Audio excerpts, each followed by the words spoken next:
Bootstrapping is about figuring out how to grow something with limited resources. I think the term bootstrapping refers to pulling yourself up by your bootstraps, not having help, not having support. Of course, it's never quite like that. There's always someone around who can help us, and there are always resources and ways that we're pulling ourselves up through the support of others. But fundamentally, bootstrapping is about not being resource heavy, not having the cash, not having the credit lines, not having the network, not having the supporters and investors that someone might have who wants to tackle something. Now, I think much of my insight about business and growing a business and managing a business comes from bootstrapping. It comes from being in a position where, for whatever reason, I didn't have the resources. And sometimes it's because, we just didn't have them initially and didn't know where to go and get them. Or it comes from deciding that you weren't going to tap into certain resources that were out there for whatever reason. Maybe what you're building isn't an ideal fit for an investor. Maybe you want to start a project and it isn't the kind of thing that people put money into. You have to find friends and family, or you have to save and so forth. So you might be in that position as well, wondering, how do I approach the building of something, or the starting of something, or the growing of something when the resources are just not there? Well, I've discovered that there are 5 things that are really important when you are bootstrapping.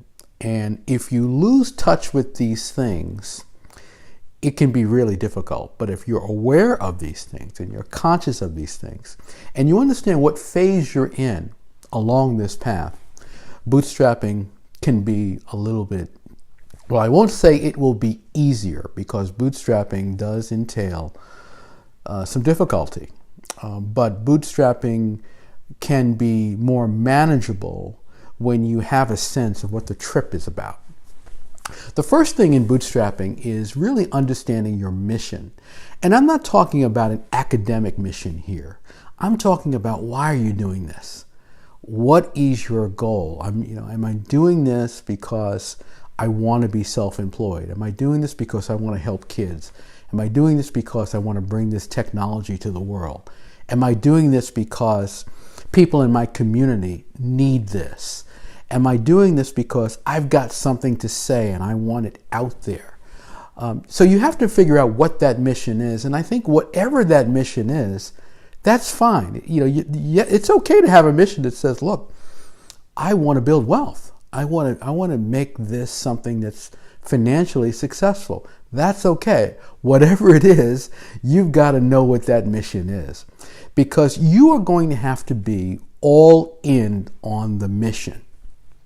And I have found, even in my own endeavors, that whenever I am wavering and not quite getting where I would like to see myself, it is often because I've lost touch with that mission. I'm not clear on why I'm doing it. Or perhaps it's not that I'm not clear, I'm not reminded of why I'm doing it. And so I am caught up in the issues that surface that can make the day-to-day difficult. And that brings me to the second piece of this, which is motivation. Now, motivation is absolutely important, because motivation, and there's a debate, motivation versus inspiration. Inspiration meaning internal motivation, often coming from external sources. I'm not splitting hairs here. What I'm saying is, you need something that drives you on a daily basis, something that provides the insight that you need. You're looking at the world and you're saying, oh, wow, I can do this because he did it, or because she did it, or because I see people are using this product. Or you're just reminded that, oh no, I'm not going to deal with this negative again.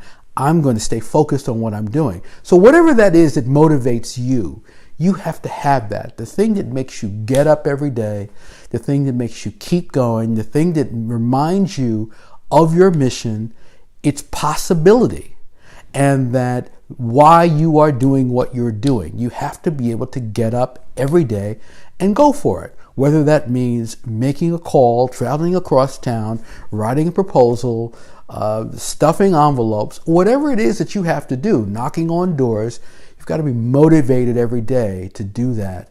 And I would say that for a sales professional or an entrepreneur, that is a career-long issue. That doesn't go away. No matter how big you get and how successful you get, you need something that motivates you. And sometimes it's the creativity of the endeavor. The third point is what I would call methods. And methods, when I worked on Wall Street, we had a department in one of the firms I worked for called Methods and Procedures. And this fellow would go from department to department, and he would document new ways of doing things that we did in these various departments. And I remember sitting with him for lengthy periods of time saying, okay, here's the way we approach this, and here's the best way to do this, and then we do this and we do that. And he'd say, oh, okay, we're going to get this documented. Because the key was figuring out how do you achieve your mission? What's involved? How many people do you have to call every day? How many appointments do you need? How do you handle inquiries that come in? What basket do they go into? How quickly do you respond to them? What product do you lead with? All of those things are required. And what a lot of people do is they stop at motivation. And so what you see a lot out there is there's a lot of motivation. You can do it. Work hard. And a lot of wonderful quotes. But you need methods, which are skills. You need methodology. You need a way of doing that. So that's where you get into how does the business work? How does the nonprofit work? How does the sales process work? How do you do this career? How do people do this? What do they do in order to get to a certain level? So methods is the third thing. Now, you can be doing these methods every day and working and doing these things. But at some point, you're going to realize that the incremental aspects of it might not result in the big payoff you're looking for. You know, some people will say, look, I'm doing this every day and I'm not really making any money at it. I've been focused on this career and I'm not really meeting the right people and so forth. And so the fourth piece of this is what I would call muscle. And muscle means you need something, someone, an organization, a deal, something that lifts you, that exposes you, that pushes you forward in a much bigger way. Now, muscle could mean getting more people involved. It could mean doing a joint venture with someone. It could mean getting a smart person on board. It could mean getting a big client. Whatever that is, you have to look for that thing that is going to give you a lift in your business so that all the things that you figured out, your mission, your motivation, your methods, all those things that you figured out, you can now carry forward in a bigger way. And that sometimes is the hardest thing for people to get, is figuring out where that muscle is going to be.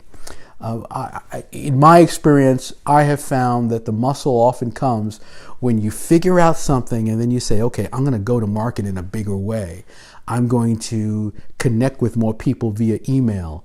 I'm going to get a partner who will buy something from me that will enable me to then use that cash flow to do this other thing that's really crucial. So you have to really think through that muscle piece. Now, the fifth part of the bootstrapping, 5 keys to bootstrapping, or 5 smart ways to bootstrap, is surprising because you might think this is where it begins. But the fifth thing is money. And obviously you need money to build a business, to build your career, to do the things that you have to do. But if you do all these other things, what you will find is the money will come easier. You'll have people buying from you. You'll have people who are inquiring. You'll have people that want to support you. You'll be in the right network and so forth because you have done all of these other things. So many people try to progress, but they can't get past the mission.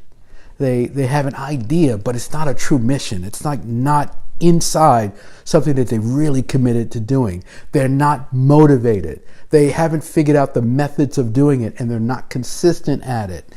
And they haven't gotten any muscle into it to make it really work. And then, of course, they don't have money, so the whole thing fails. So if you want to bootstrap, or if you're in a position where you have to bootstrap, remember these 5 components.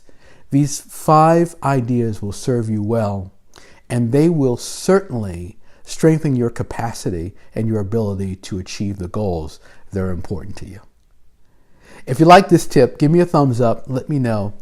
Make sure you subscribe to my channel. Share it with someone that you think will benefit from this idea or this tip.